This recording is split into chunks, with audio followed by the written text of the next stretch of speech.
At that time, Judah left his brothers and went down to stay with a man of Adullam named Hira. There, Judah met the daughter of a Canaanite man named Shua. He married her and made love to her.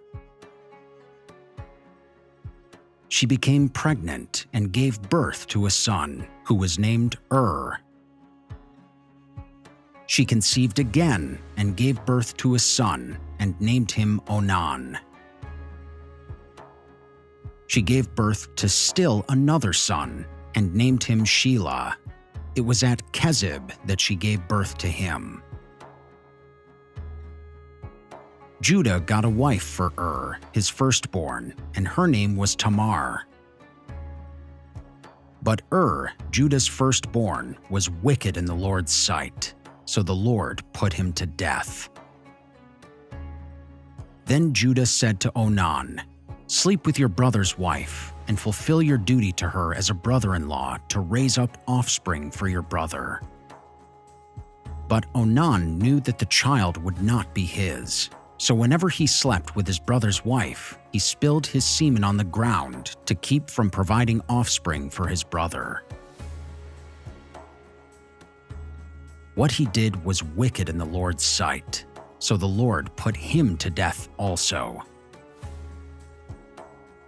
Judah then said to his daughter-in-law Tamar, "Live as a widow in your father's household until my son Shelah grows up," for he thought, "He may die too, just like his brothers." So Tamar went to live in her father's household. After a long time, Judah's wife, the daughter of Shua, died. When Judah had recovered from his grief, he went up to Timnah to the men who were shearing his sheep, and his friend Hira the Adullamite went with him. When Tamar was told, "Your father-in-law is on his way to Timnah to shear his sheep," she took off her widow's clothes, covered herself with a veil to disguise herself, and then sat down at the entrance to Enaim, which is on the road to Timnah. For she saw that, although Shelah had not grown up, she had not been given to him as his wife. When Judah saw her, he thought she was a prostitute, for she had covered her face. Not realizing that she was his daughter-in-law, he went over to her by the roadside and said, "Come now, let me sleep with you." "And what will you give me to sleep with you?" she asked.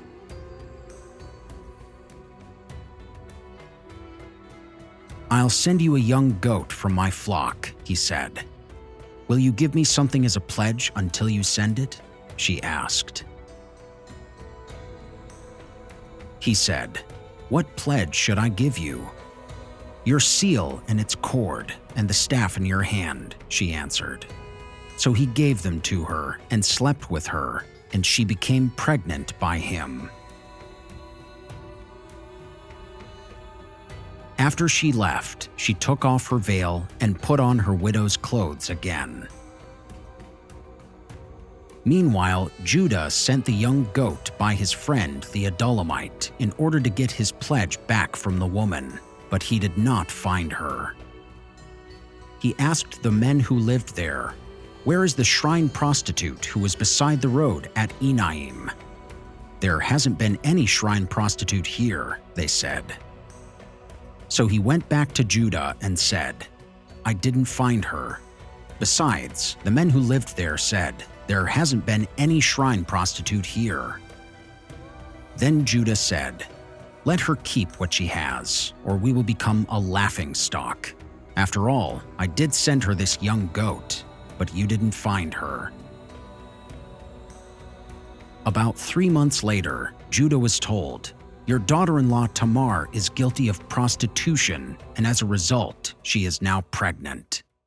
Judah said, "Bring her out and have her burned to death."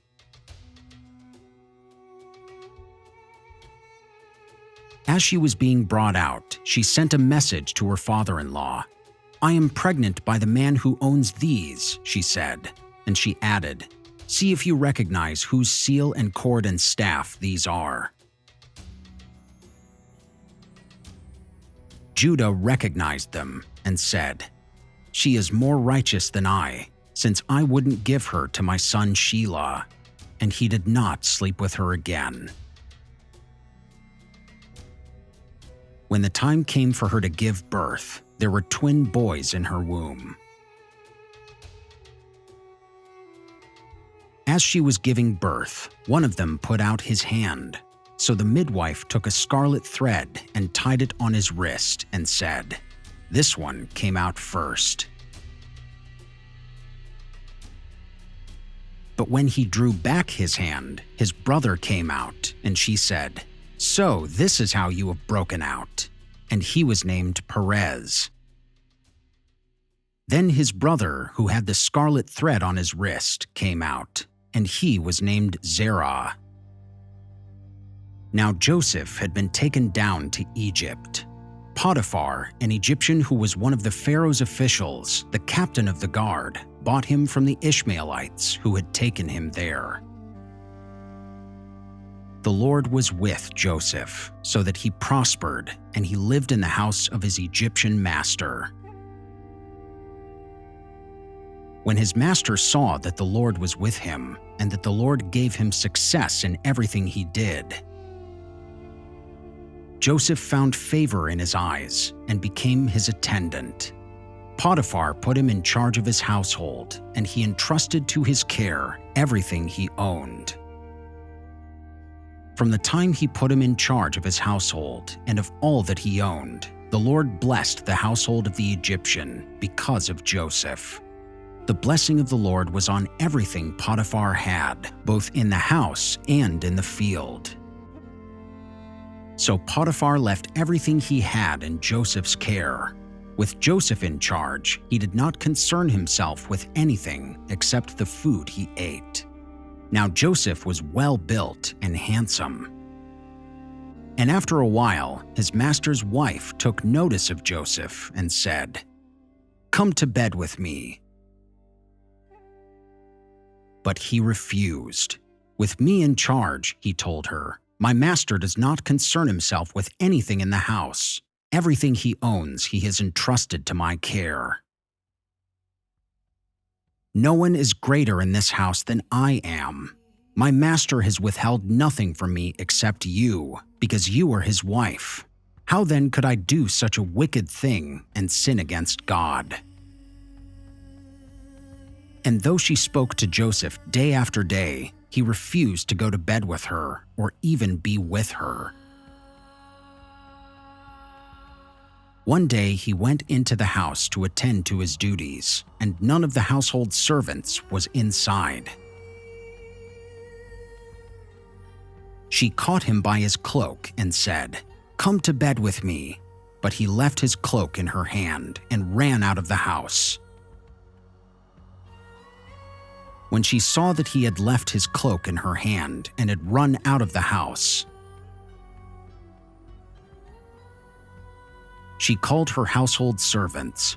"Look," she said to them, "this Hebrew has been brought to us to make sport of us. He came in here to sleep with me, but I screamed." When he heard me scream for help, he left his cloak beside me and ran out of the house. She kept his cloak beside her until his master came home. Then she told him this story. "That Hebrew slave you brought us came to me to make sport of me. But as soon as I screamed for help, he left his cloak beside me and ran out of the house." When his master heard the story his wife told him, saying, "This is how your slave treated me," he burned with anger.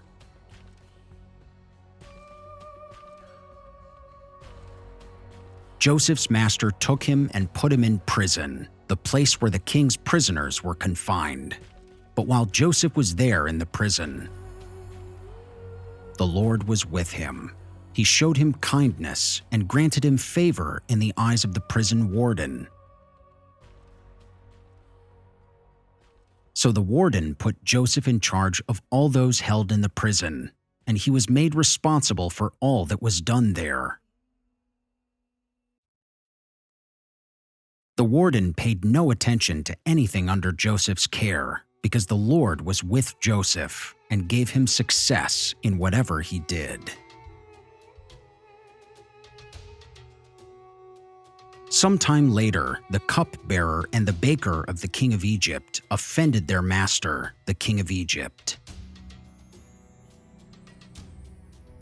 Pharaoh was angry with his two officials, the chief cupbearer and the chief baker, and put them in custody in the house of the captain of the guard, in the same prison where Joseph was confined. The captain of the guard assigned them to Joseph, and he attended them. After they had been in custody for some time, each of the two men, the cupbearer and the baker of the king of Egypt, who were being held in prison, had a dream the same night, and each dream had a meaning of its own. When Joseph came to them the next morning, he saw that they were dejected. So he asked Pharaoh's officials who were in custody with him in his master's house, "Why do you look so sad today?" "We both had dreams," they answered, "but there is no one to interpret them." Then Joseph said to them, "Do not interpretations belong to God? Tell me your dreams." So the chief cupbearer told Joseph his dream. He said to him, "In my dream, I saw a vine in front of me, and on the vine were 3 branches. As soon as it budded, it blossomed, and its clusters ripened into grapes. Pharaoh's cup was in my hand, and I took the grapes, squeezed them into Pharaoh's cup, and put the cup in his hand." "This is what it means," Joseph said to him. "The 3 branches are 3 days. Within 3 days, Pharaoh will lift up your head and restore you to your position, and you will put Pharaoh's cup in his hand, just as you used to do when you were his cupbearer. But when all goes well with you, remember me and show me kindness. Mention me to Pharaoh and get me out of this prison. I was forcibly carried off from the land of the Hebrews, and even here I have done nothing to deserve being put in a dungeon." When the chief baker saw that Joseph had given a favorable interpretation, he said to Joseph, "I too had a dream. On my head were 3 baskets of bread. In the top basket were all kinds of baked goods for Pharaoh, but the birds were eating them out of the basket on my head." "This is what it means," Joseph said. "The 3 baskets are 3 days. Within 3 days, Pharaoh will lift off your head and impale your body on a pole, and the birds will eat away your flesh."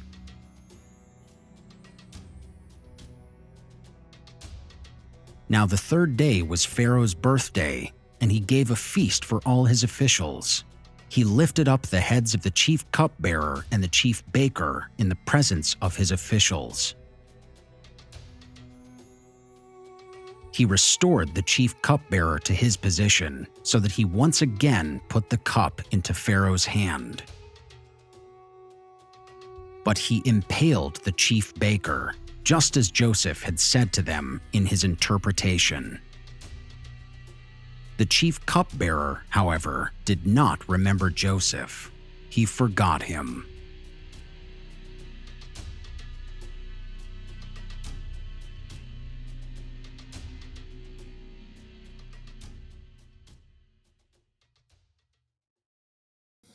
Hey guys, thank you for watching this episode of Animated Scriptures. My name is Miles Banks. And I'm Mark Williams, and it's our goal to bring every single word of the Scriptures to life. We want everyone to be able to read, hear, and see the Bible all in one place. Animating and narrating the entire Bible is a massive undertaking, and it's our goal to make these videos available for everyone, forever, for free. So we ask that you would please consider supporting this ministry by using the link right here in order to make that happen. And if you want to watch the next episode, go ahead and click on this video right here. Thank you, and God bless. Boom. Look at you, you got your lines down. I try.